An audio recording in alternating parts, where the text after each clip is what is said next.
Tamu-tamu Allah yang semoga mendapatkan rahmat Allah, Amin. hidayah Allah, Amin. juga pertolongan Allah, Amin. syafaat Nabi kita Muhammad Sallallahu alaihi wasallam. Sebelumnya saya mohon maaf dan mari kita sama-sama awali dulu dengan senantiasa bertawakal, berikhtiar dan berdoa kepada Allah untuk mengawali acara kegiatan saat ini. Ala kulli niyah ya Allah bi barakatil Fatihah. A'udzubillahi minasyaitonir rajim. Bismillahirrahmanirrahim. Alhamdulillahirabbil alamin.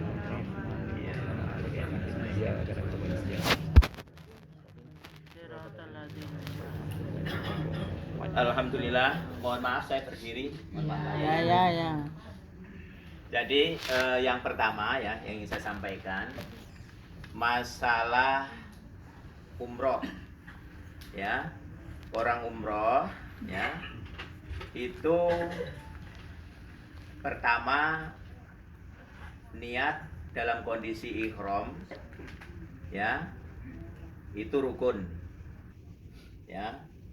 Adapun niatnya di mikot itu wajib.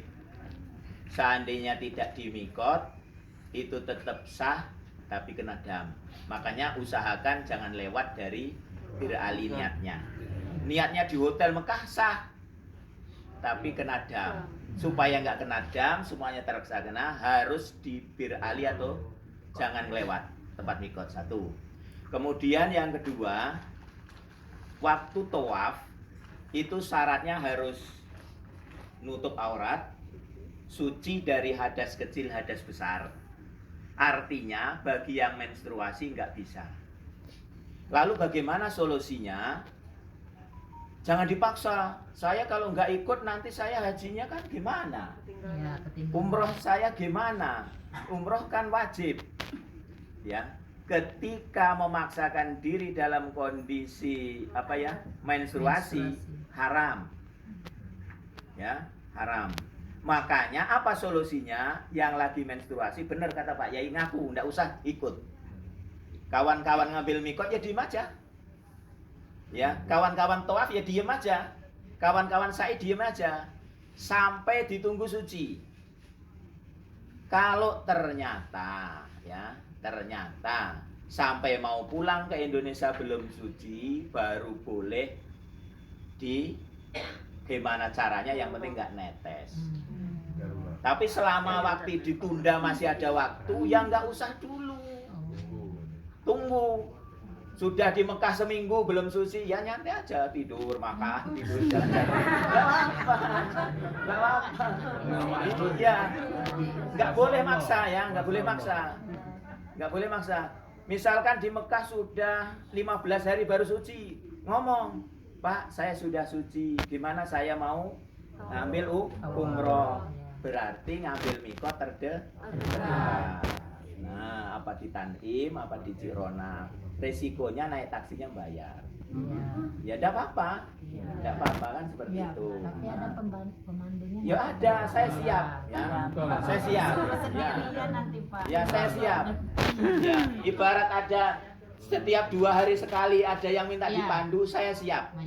Ya, saya siap. Gratis lagi. Ya, gratis cuma mandunya kan? Ya, mandunya gratis, naik taksinya bayar. Ya kalau sampai naik taksinya gratis ya sarah. Balik gimana ibu? Ya, naik taksinya kita carikan taksi berapa bayar. Sudah itu aja. Kan itu. Atau kalau tidak mau bayar, nyari bis sholawat tapi ngantri. Nah, bis sholawat tapi ngantri. Ya, seperti itu. Nah, itu gambarannya kayak gitu. Jadi benar kata Pak Yai tadi ngomong. Atau kalau nggak mau ngomong ya sudah diem aja, nggak usah melok. Wah, aku malu kalau lapor, ya sudah nggak usah melok. Kawan sholat di Bir Ali diem baik. Ngapa Bu? Ida. Gitu. Udah. Nah nanti pas suci lapor, ya lapor ngomong biar dipandu umroh. Nanti bareng dengan kawan yang lain waktu umroh sunnah nggak apa-apa. Ya nggak apa-apa, yang lain umroh sunnah, ibu umroh wajib. Bedanya di situ, itu satu. Kemudian yang dua, waktu tawaf itu kan memang enggak, itu kan apa ya, sifatnya rukun ya, rukun yang enggak bisa diwakilkan kecuali sudah meninggal. Ketika masih sehat, orang tawaf itu aku badalkan tawafnya, nggak bisa. Maksudnya sakit tapi masih bisa, itu nggak bisa diwakilkan. Tapi kalau kondisinya sudah meninggal baru boleh. Misalkan sudah wukuf ya, meninggal, belum tawaf ifadah, nah baru dibadalkan. Kan gitu. Tapi kalau masih hidup walaupun sakit didorong. Nah, itu didorong.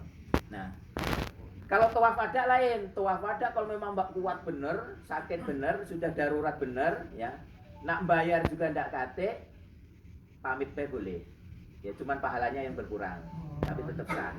Nah, seperti itu untuk tawaf wada. Nah, sebab itu hukumnya wajib ketika ada dorurah itu damnya bebas. Nah itu seperti itu gambarannya. Jadi monggo. Nah terus tadi ada yang ngomong skuter, ada yang ngomong kursi dorong, itu tergantung yang bersangkutan. Kalau skuter murah karena pelayanannya hanya di masjid. Dari hotel ke masjid naik taksi sendiri atau usaha sendiri. Nah itu makanya lebih murah. Kemudian kalau yang diambil di hotel, itu ya diambil di hotel, diantar di hotel, biayanya mahal memang. Itu memang biayanya tidak tentu. Kadang sekali tawaf sama sa'i itu ada yang sampai 500 real, ya, ada yang lebih dikit. Itu pokoknya kalau untuk ngambil amannya yang kira-kira pasti cukup, kurang lebih 7 juta. Mulai untuk umrohnya, ifadahnya, sama wadahnya kalau siap 7, walaupun pas mahal tetap cukup. Mikir pas mahalnya saja. Jangan pas murahnya. Kalau mikir pas murahnya nanti pas giliran wong minta mahal tidak terbayar. Nah itu gambaran seperti itu cukup. Nah jadi untuk dorong. Tapi kalau memang mampu jalan, nanti kan rencana benar kata Pak Ketua tadi, kata Pak Sasoro tadi, yang hari pertama yang sehat-sehat sama yang didorong kursi dari hotel. Nah nanti hari Selasa pagi baru yang kuat jalan tapi pelan. Nanti ada orang 20 apa orang 30 saya pandu khusus. Berangkat dari hotel naik taksi atau naik bis sholawat. Nah itu bayar. Nah, bayar taksinya saja. Nah nanti turun ke masjid, kita tawaf pelan-pelan, satu putaran berhenti dulu 5 menit, minum zam-zam. Nah, putar lagi, berhenti dulu 1 menit. Kira-kira 4 atau 5 jam kan selesai. Ya istirahat, ya sarapan dulu, kemudian kalau ketemu duhur dulu, sa'i. Setiap 1 putaran 2 putaran berhenti dulu minum zam-zam. Nah, terus makannya kalau ada keluarganya yang nganter nasi kotak ya kita makan di situ. Kalau enggak siap beli nasi kotak. Nah, jadi duitnya itu cukup beli untuk nasi kotak sampai bayar taksi. Itu gambaran yang masih sehat, tapi jalannya pelan. Jangan melok yang rombongan pertama. Nanti yang rombongan pertama suruh nunggu tidak sabar. Benar, Pak. Ya. Yang tua-tua nak meloi menges. Nah, jadi nanti yang kedua itu biar kami niatnya untuk yang sunnah. Nah, jadi seperti itu. Jadi yang kira-kira ndak bisa jalannya kencang, ndak bisa lari, jangan melok hari pertama. Ya, jangan. Tapi ihram dijaga. Jaga ihram itu enak. Mau buang air besar nggak apa-apa. Mau makan nggak apa-apa, mau tidur nggak apa-apa, yang penting aurat tetap ditutup. Ya, aurat boleh dibuka kalau pas di kamar sendirian, ya, atau pas di toilet. Pas di toilet di kamar mandi nggak ada kawan, mandi ya lepas baju nggak apa-apa. Tapi sendiri, ya. Jadi kewajiban nutup aurat itu bedanya gini. Kalau orang sholat, walaupun sendiri kebuka, batal. Sholat malam-malam sendirian ya, sarungnya lepas batal, ya, kecuali langsung disambut. Kalau lepas dibiarkan itu batal. Tapi kalau orang ihram Ya, sarungnya lepas di kamar sendirian atau sengaja dilepas waktu mandi, itu nggak apa-apa. Nggak apa-apa. Yang intinya gini, intinya tidak ada manusia lain yang lihat. Ya, kalau manusia yang lihat itu baru kena dam. Kalau yang lihat bukan manusia nggak apa-apa. Ya, ada kucing lihat nggak apa-apa. Ya, ada malaikat lihat nggak apa-apa. Allah lihat nggak apa-apa. Tapi kalau suaminya lihat kena dam. Nah, itu kena. Salah. Iya. Itu walaupun suaminya kalau yang lihat kena dam. Itu seperti itu gambarannya ya.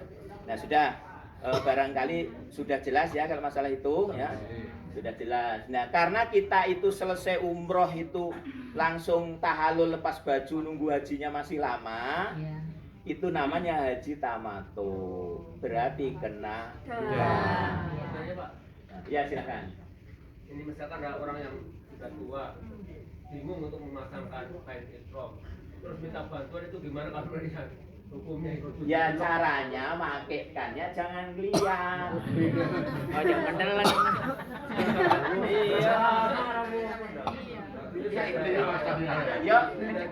Yo pinter-pinter lah. Agak tarik sini. Jangan sengaja dimainkan. Jangan balonnya. Ya. Maksudnya dari gimana Pak? Lagi pula gini, Kita kan dari kalau belum niat, kelihatan nggak apa-apa. Yang nggak boleh itu gini loh. Misalkan sudah diberi ali, sampai di hotel. Nah, kan waktu mandi lepas, minta bantu. Nah itu yang jangan boleh lihat. Tapi kalau waktu belum niat ya, sampai mau beneri ihramnya mbahnya, beneri ihram bapaknya, yang lihat nggak apa-apa. Lihat nggak apa-apa. Ya, nah, tapi kalau sudah niat, ya jangan dilihat. Ya silakan. Nah, mengenai wudhu Pak, Ya. bilang kita sholat tapi sudah dalam shop, nah, kita batal. Wudhu damel semprotan sah mboten? nah wudhu itu dalam kondisi darurat ya pakai aqua 1 botol itu cukup. Ya cukup kalau dalam kondisi darurat. Caranya ya yang wajib-wajib saja. Terus pertama apa gimana? bukan Ya masuk saran. kamar atau dalam toilet. Boleh. Nah, tapi kalau dalam banyu di toilet itu Mboten waktu ihram Pak, waktu dalam shop sholat pun Waktunya sudah masuk. pun sudah masuk sholat, terus mau keluar susah. Heeh. Damel Ya, semprotan sah napa mboten? kalau bisa rata sih sah-sah saja asal air semprotan tadi ya satu. Air semprotan tadi itu bukan air yang mustakmal. Memang langsung dimasukkan dari keran misalkan. Satu. Kemudian kalau pakai misalkan botol aqua itu diisi dengan air yang bukan mustakmal dan suci. Ya, mensucikan. Kemudian keluarkan dikit ya. Keluarkan dikit. Nah, keluar gini langsung diusapkan ke muka gini sambil niat kan. Nawaitu wudhu li Rasul hadasil ashori fardholillahi ta'ala. Jangan dilepas sebelum rata. Kalau dilepas, misalkan baru gini ya, sebelah sini kok dilepas, ini sudah mustakmal. Harus ngambil lagi banyu, baru dilepas. Tapi kalau diratakan sampai rata, itu namanya air belum mustakmal. Masih berjalan. Ya, tapi kalau misalkan dikasih air dalam tangan, ini, kok langsung dipindahkan sini, yang ke sini tadi yang mustakmal. Makanya rata semua baru dilepas. Kayak orang tayamum tuh, nah. Orang tayamum itu kalau rata semua, sekali aja cukup. Tapi kalau sekali kok dilepas berarti harus ambil yang baru. Nah itu seperti itu. Nah jadi yang rukun-rukun aja nggak apa-apa. Ya yang rukun-rukun aja nggak apa-apa. Termasuk yang sunahnya kalau cukup boleh. Itu gambarannya kayak gitu. Nah itu sudah ya. Mungkin cukup itu ya. Ya kemana? Untuk apa namanya tawaf sunat Pak, Ya. namanya yang pertama Pak, Hah? lebih baiknya nanti ada pemanduan Pak kalau mau melakukan tawaf sunat. Iya gini. nanti setelah 2 atau 3 hari kita di setelah 3 hari ya, setelah 3 hari kita di Mekah bisa ngambil mikot di mana saja karena kita statusnya sudah mukimin. Ya, sudah mukimin, mau umroh sunnah, mau naik bis yang dari haram yang murah ada, mau nyater dari hotel ada, mau nyater bis ada, nyater taksi ada, tinggal kita rundingannya. Nanti caterannya berapa, patungan. Kita aja patungan. Kadang-kadang patungan itu ada yang 5 real cukup, ada yang 3 real cukup, ada yang 15 real cukup, tergantung cataran mobilnya. Cataran mobilnya. Karena mobil itu sama muatannya, kalau mobilnya besar, muatannya dikit mahal. Nah itu seperti itu. Jadi gambar. Ya silakan. Kalau pakai korset bagaimana Pak? Korset maksudnya? Untuk kain ihram itu mas.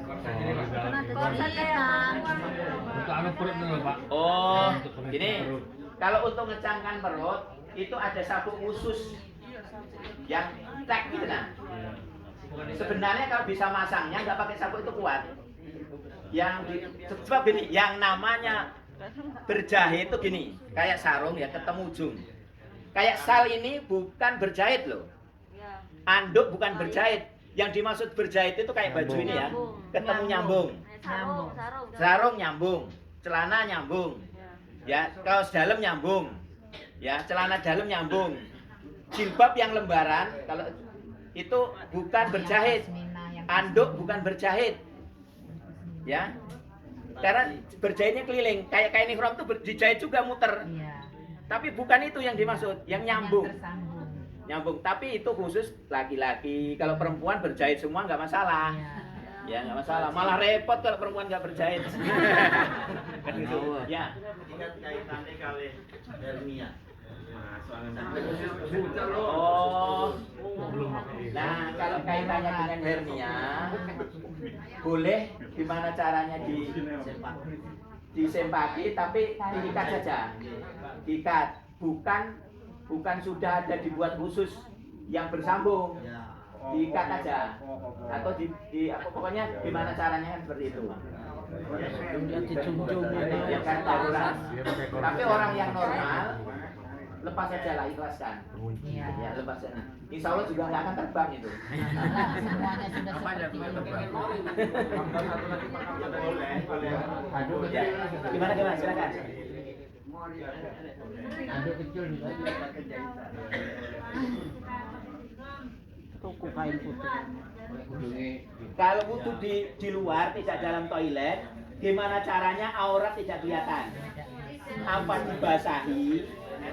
Ya, apa dibasahi atau dikasih penutup yang airnya masuk ke dalam? Yang penting jangan kelihatan. Kalau sampai sendiri yang lihat nggak apa-apa. Ya, jangan ada orang yang melihat, yang bisa melihat hanya kita sendiri. Ya, sama yang hoib. Ya, terus ditambah hewan. Kalau hewan nggak apa-apa yang lihat.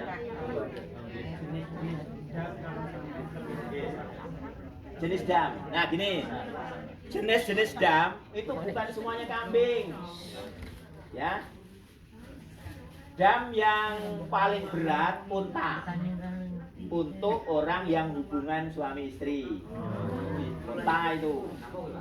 Ya itu hukuman paling berat itu. Unta ya, ini unta. Kemudian dam yang sifatnya secara umum yang standar ya. Yang standar itu kambing. Terus pelanggaran kecil itu bisa kurma. Ya, kurma. Berapa kurmanya? Ya, kurmanya itu istilahnya 1 sok. Ya, 1 sok gampangnya itu 3/4 kilo. Ya 3/4 kilo. Diuangkan Pak, diuangkan ya. Ya tergantung sama mau beli kurma yang harga berapa. Nah, yang murah juga boleh, tapi yang bagus ya standar lah. Standar. Ya sedekahkan aja selesai. Iya, sedekahkan aja selesai. Nah, Ya, kurma boleh. Ya. Itu Beli seperti itu. kurma sedekahkan. Nah, kayak misalkan potong kuku ya, satu kali potongan 3/4 kilo. Kuku 2 ya, 1,5 kilo. Setengah. Gitu. Buku Ya. 10, 16 kilo. Makanya, termasuk misalkan ya, motong hewan atau nyabut rumput ya, rumput satu kena cabut itu 3/4 kilo. Bukan kambing ya, bukan kambing ya, bukan kambing. Nanti kejujuran Pak ya, nggak ada yang ngawasin. Ya, nggak ada. Harus Nggak ada. jujur. Nggak ada yang harus begitu. Atau kalau yang nggak kuat bayar dam, boleh puasa. Nah, puasa. Kalau yang kambing tadi puasanya 10 hari. 3 hari di Tanah Suci, 7 hari di Indonesia. Kalau unta. Kalau unta 2 bulan. Mas. Kalau unta 2 bulan. Jadi pelanggarannya paling setengah hari bisa sampai. Puasanya 2 bulan. Iya. Iya enggak? Iya. Katanya nih kurma jadi kurma. Gimana? Yang bayar dan terlihat atau tidak terlihat? Yang jaga ihram tadi. Iya. Kalau yang jaga ihram tadi, yang bayar yang ihramnya terbuka. Yang bersangkutan. Yang Ya. melihat enggak berarti? Kalau wong lihat sampai lewat, ya kalau sengaja kena dosa baik. Kalau tidak sengaja bonus. Ya. Ya, silakan. Apa? Jadi uang dia. Gimana? Harus kurma atau bisa jadi uang? Ganti yang lain. Diganti uang boleh senilai itu. Nah, iya. Senilai itu. Kalau zakat Senilai orang itu. ya lah. Ya, senilai itu. Ya. Ada lagi yang bertanya? Silakan. Pak, ini kan kita nanti ada ini ya, kawah umroh ya. Nah, setelah itu selesai kan halal. Nah, sambil nunggu puncak haji kan masih lama. Ya. Itu setelah halal kan kita pernah baca itu bebas dari larangan ihram. Nah, larangan ihram itu mencakup semua atau ada pengecualian? Oh, itu sudah dibebaskan. Ya, cuman yang lebih afdol hubungan suami istri tetap dijaga. Ya, yang lebih afdol. Tapi itu tidak larangan mutlak selama dalam jeda itu. Jeda, tapi yang paling bagus tetap afdolnya dijaga. Tapi kalau sebatas yang motong kuku, cukur rambut, pakai kain berjahit itu mutlak bebas. Ya, mutlak bebas. Yang tetap bagus dijaga hubungan suami istri sampai tahalul yang kedua waktu haji. Ini Pak tadi Pak, yang misalkan yang melihat awal misalkan di kamar, Ya. kamar mandi yang orang yang sedang pakai ihram yang sedang menjalankan larangan lah, misalkan ada larangan ini nggak boleh. Kemudian ada orang masuk sama-sama melihat, dua-duanya melihat itu yang kena damnya yang melihat atau yang Yang kena dam itu yang lagi ihram, ihramnya. yang kebuka. Yang lihat enggak? Yang lihat enggak? Ada yang bilang gitu juga Ya, sama gini. Ada yang bilang masuk Gini, sama posisi sholat ya. Posisi sholat. Ada yang kain sarungnya lepas. Yang batal siapa? Yang lepas, yang lihat enggak? Yang batal itu ya. Nah, yang lepas, yang lihat enggak? Cuman yang lihat kalau sengaja ikut dosa. Kalau sengaja. Tapi pada saat enggak sengaja, enggak apa-apa. Yang penting jangan diprototin. Kalau dipototnya berarti dua-duanya Pak. Iya. Kalau dipotong sengaja berarti dua-duanya Pak. Enggak juga. Ya enggak aja. Yang protot itu cuma dosa. Kalau kena jamnya enggak, sebab posisi dia tetap ihram. Nah, sudah ya.